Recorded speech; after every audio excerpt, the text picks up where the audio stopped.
नमस्कार, ये आकाशवाणी शिमला है। अब आप नीतू वर्मा से प्रादेशिक समाचार सुनिए। आज के मुख्य समाचार।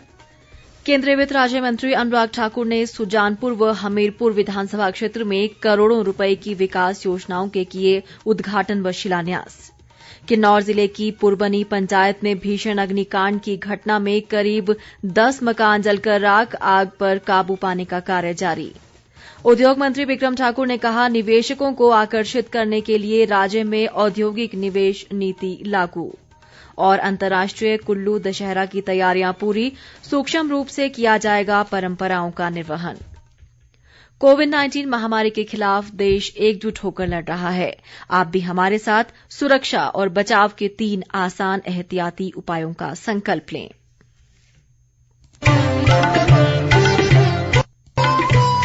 कोविड-19 से बचाव और सुरक्षित रहने के 3 उपाय। मास्क लगाएं, 2 गज दूरी है जरूरी, सुरक्षित दूरी रखें, हाथ और मुंह साफ रखें। अब समाचार विस्तार से। केंद्रीय वित्त व कॉरपोरेट मामले राज्य मंत्री अनुराग ठाकुर ने आज सुजानपुर व हमीरपुर विधानसभा क्षेत्रों में करीब 25 करोड़ रुपए के विभिन्न विकास कार्यों के उद्घाटन व शिलान्यास किए। इस अवसर पर क्षेत्र के ठाणा, धमड़ियाणा और सलासी में जनसभाओं को संबोधित करते हुए उन्होंने कहा कि प्रधानमंत्री ग्रामीण सड़क योजना के तहत हमीरपुर की 12 सड़कों के लिए करीब 173 करोड़ की धनराशि मंजूर की गई है। अनुराग ठाकुर ने कहा कि केंद्र सरकार द्वारा हिमाचल प्रदेश को हर संभव आर्थिक मदद दी जा रही है। उन्होंने ये भी कहा कि केंद्र की मोदी सरकार ने कांग्रेस सरकारों के मुकाबले कृषि क्षेत्र का बजट इस बार 11 गुना बढ़ाकर 1,34,000 करोड़ रुपए किया है।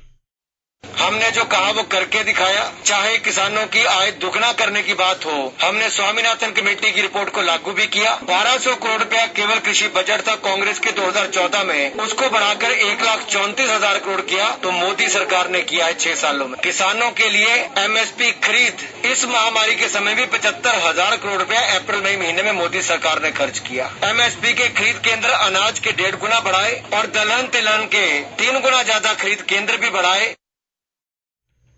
इस अवसर पर ग्रामीण विकास व कृषि मंत्री वीरेंद्र कंवर ने कहा कि प्रदेश में मनरेगा का क्रियान्वयन एक मॉडल के रूप में किया जा रहा है और इसके माध्यम से ग्रामीण क्षेत्र के चहुंमुखी विकास पर जोर दिया जा रहा है।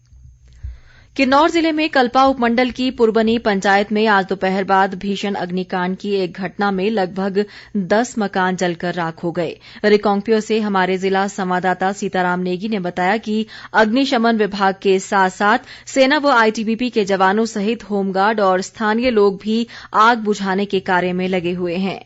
हालांकि आग पर अभी तक काबू नहीं पाया जा सका है। आग लगने के कारणों का फिलहाल पता नहीं चल पाया है। इस बीच मुख्यमंत्री जयराम ठाकुर ने अग्निकांड की इस घटना पर दुख व्यक्त किया है। उन्होंने जिला प्रशासन को प्रभावित परिवारों को फौरी राहत और पुनर्वास के निर्देश दिए हैं। जयराम ठाकुर ने कहा कि प्रदेश सरकार प्रभावित परिवारों को हर संभव सहायता प्रदान करेगी। बिलासपुर जिले में HP शिवा परियोजना के पहले चरण में अगले वर्ष 600 हेक्टेयर भूमि पर फलदार पौधे रोपित किए जाएंगे। खाद्य व नागरिक आपूर्ति मंत्री राजेंद्र गर्ग ने आज घुमारवीं में एक बैठक की अध्यक्षता करते हुए ये जानकारी दी। उन्होंने कहा कि प्रदेश सरकार ने किसानों व बागवानों की आर्थिकी सुदृढ़ करने के लिए HP शिवा परियोजना शुरू की है। गर्ग ने कहा कि परियोजना के तहत जिले में पायलट आधार पर वर्तमान में 4 क्लस्टर के अंतर्गत करीब 37 हेक्टेयर भूमि पर 31,000 से अधिक फलदार पौधे रोपित किए गए। ऊर्जा मंत्री सुखराम चौधरी ने कहा है कि प्रदेश सरकार कोरोना महामारी से लड़ने के लिए कारगर कदम उठा रही है। नाहन में आज एक समीक्षा बैठक में उन्होंने कहा कि कोरोना मरीजों को जिला स्तर पर ही बेहतर स्वास्थ्य सुविधाएं उपलब्ध करवाने के लिए सरकार प्रयासरत है। सुखराम चौधरी ने कहा कि सिरमौर जिले में कोरोना संक्रमण पर काफी हद तक काबू पाया गया है और यहां रिकवरी रेट 91.4% है। उन्होंने कोविड सेंटर में मरीजों को खान पान सहित अन्य सुविधाएं प्रदान करने के भी निर्देश दिए। सांसद किशन कपूर ने आज धर्मशाला स्थित शहीद स्मारक में चल रहे निर्माण कार्य की प्रगति का जायजा लिया और संबंधित अधिकारियों को आवश्यक दिशा निर्देश दिए। इस अवसर पर उन्होंने कहा कि शहीद स्मारक और युद्ध संग्रहालय यहां आने वाले पर्यटकों के लिए दर्शनीय स्थल है। किशन कपूर ने कहा कि यहां आने वाले लोग सैनिकों द्वारा राष्ट्र की सुरक्षा में किए गए उनके असाधारण प्रयासों के प्रति सम्मान व्यक्त कर सकते हैं। उद्योग मंत्री बिक्रम ठाकुर ने कहा है कि प्रदेश सरकार ने निवेशकों को आकर्षित करने के लिए राज्य में औद्योगिक निवेश नीति को लागू किया है। उन्होंने कहा कि ईज ऑफ डूइंग बिजनेस को प्रोत्साहित करने के उद्देश्य से इसे डिजिटाइज्ड कर दिया गया है। उद्योग मंत्री ने कहा कि प्रदेश में उद्योगों को बढ़ावा देने के लिए निवेश नीति के तहत निवेशकों को बेहतर प्रोत्साहन दिए जा रहे हैं। बिक्रम ठाकुर ने कहा कि लघु व कुटीर उद्योगों को बढ़ावा देने के लिए भी अलग से नीति बनाई गई है और मुख्यमंत्री दस्तकार प्रोत्साहन योजना के सकारात्मक परिणाम आ रहे हैं। उन्होंने आज कांगड़ा औद्योगिक क्षेत्र का औचक निरीक्षण किया और अधिकारियों को क्षेत्र में मूलभूत सुविधाओं को सुदृढ़ करने के निर्देश भी दिए। शिक्षा मंत्री गोविंद ठाकुर ने कहा है कि 25 अक्तूबर से शुरू हो रहे अंतर्राष्ट्रीय कुल्लू दशहरा महोत्सव की तैयारियां लगभग पूरी की जा चुकी हैं। कुल्लू में आज पत्रकारों से बातचीत में उन्होंने कहा कि 7 दिवसीय दशहरा उत्सव की परंपराओं का भव्य व सूक्ष्म रूप से निर्वहन किया जाएगा। गोविंद ठाकुर ने बताया कि कोरोना महामारी से बचाव के दृष्टिगत भगवान रघुनाथ जी की रथ यात्रा में इस बार जिले के साथी देवताओं को शामिल किया जाएगा।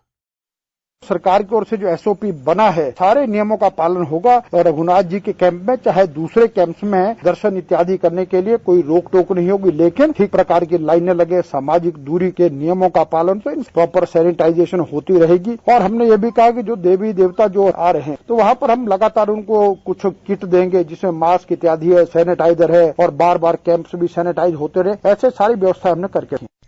अंतर्राष्ट्रीय स्नो लेपर्ड दिवस के अवसर पर चंबा जिला के जनजातीय क्षेत्र किलाड़ में एक कार्यक्रम आयोजित किया गया।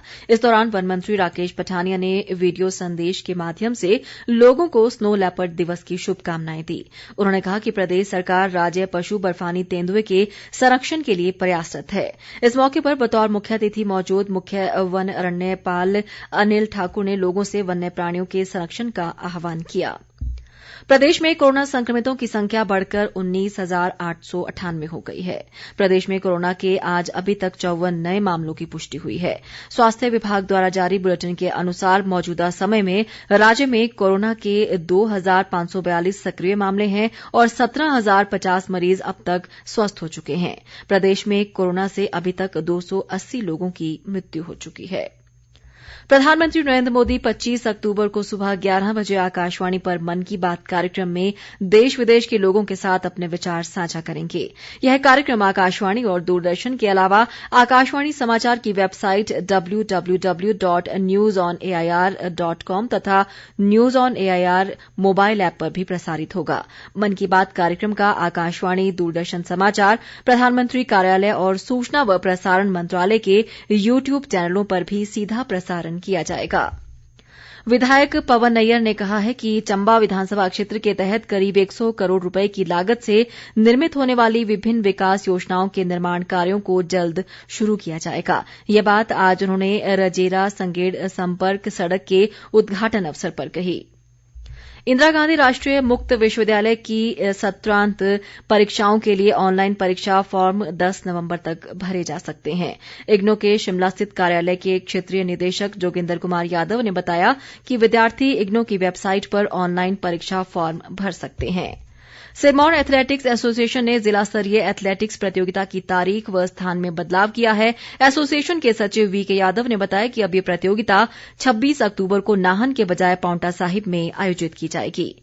इसी के साथ ये समाचार बुलेटिन समाप्त हुआ। नमस्कार।